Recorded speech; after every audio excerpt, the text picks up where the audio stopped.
दोस्तों, महर्षि वेदव्यास के द्वारा रची गई श्रीमद् भगवद गीता में कुल 18 अध्याय हैं और इसमें करीब 700 श्लोक हैं। इनका 3 खंडों में संपादन किया गया है। प्रथम खंड के 6 अध्यायों में कर्मयोग का वर्णन बहुत ही विस्तार से किया गया है।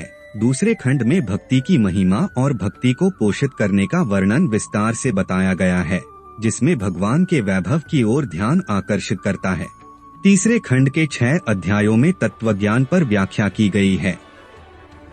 दोस्तों, यदि आपके पास 18 अध्यायों को एक साथ देखने का समय नहीं है, तो आपकी सुविधा के लिए आप भगवत गीता के 18 अध्यायों के अलग अलग वीडियो भी देख सकते हैं और भगवत गीता के 18 अध्यायों को एक ही वीडियो में सागर तेज चैनल पर एक साथ भी देख सकते हैं। 8वां अध्याय अक्षर ब्रह्मा योग। श्रीमद् भगवद गीता का 8वां अध्याय अक्षर ब्रह्मा योग है, जिसमें 28 श्लोक हैं। श्रीमद् भगवद गीता के इस पाठ में स्वर्ग और नरक का सिद्धांत शामिल है। इसमें मृत्यु से पहले व्यक्ति की सोच, आध्यात्मिक संसार तथा नरक और स्वर्ग को जाने की राह के बारे में बताया गया है। इसमें यह वर्णन भी किया गया है कि मृत्यु के पश्चात आत्मा के गंतव्य का निर्धारण किस प्रकार से होता है। श्रीमद् भगवत गीता में भगवान श्री कृष्ण के द्वारा दिए गए ज्ञान के अथाह सागर में बहते हुए हम और आप काफी आगे निकल चुके हैं। जैसे जैसे हम इस ज्ञान के साथ आगे बढ़ते जाएंगे, यह ज्ञान सागर और गहरा होता जाएगा। हो सकता है आप दुविधा में आ जाए, लेकिन घबराइएगा नहीं। भगवान श्री कृष्ण आपके हर प्रश्न का उत्तर अवश्य देंगे। दोस्तों, अर्जुन इतना सब कुछ जान चुके हैं, लेकिन अब उनके मन में एक और दुविधा ने जन्म ले लिया है। अर्जुन के मन की दुविधा को श्री कृष्ण समझ चुके हैं। भगवान श्री कृष्ण कहते हैं, किस तरह मनुष्य अपने अंतिम समय में मोक्ष यानी कि भगवान श्री कृष्ण को प्राप्त कर सकता है। दोस्तों, जो मनुष्य श्री कृष्ण को एक साधारण मानव समझने की भूल करता है, उसका सर्वनाश तीनों लोकों में होता है।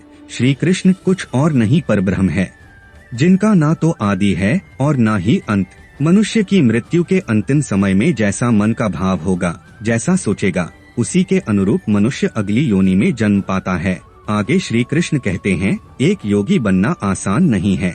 इसके लिए भगवान श्री कृष्ण का स्मरण हर समय मन में चलते रहना चाहिए। इसलिए दोस्तों, मनुष्य को अपनी देह का त्याग करते समय यदि मनुष्य भगवान का स्मरण करता है, तब हम निश्चित रूप से उस परब्रह्म ईश्वर को प्राप्त होते हैं।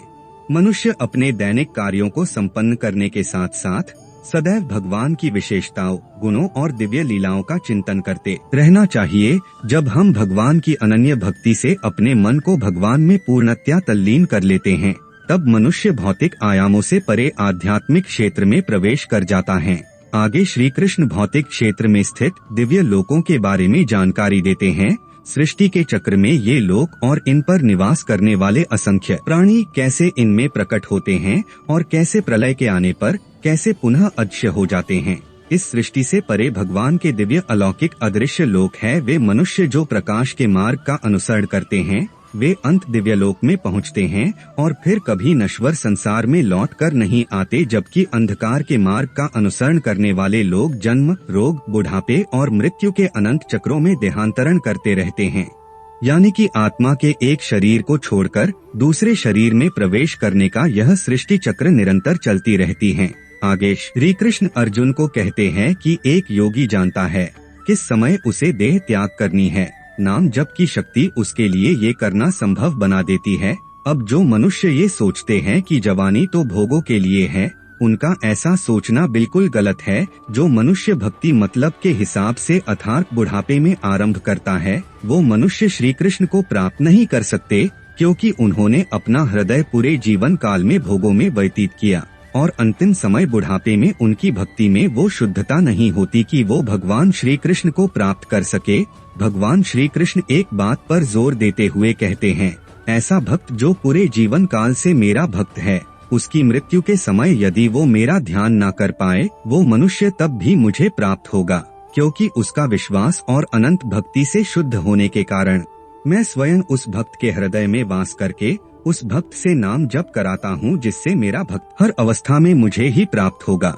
आज के लिए इतना ही दोस्तों। सागर तेज ज्ञान चैनल को शेयर और सब्सक्राइब करना ना भूलिएगा। राधे राधे। श्री कृष्ण।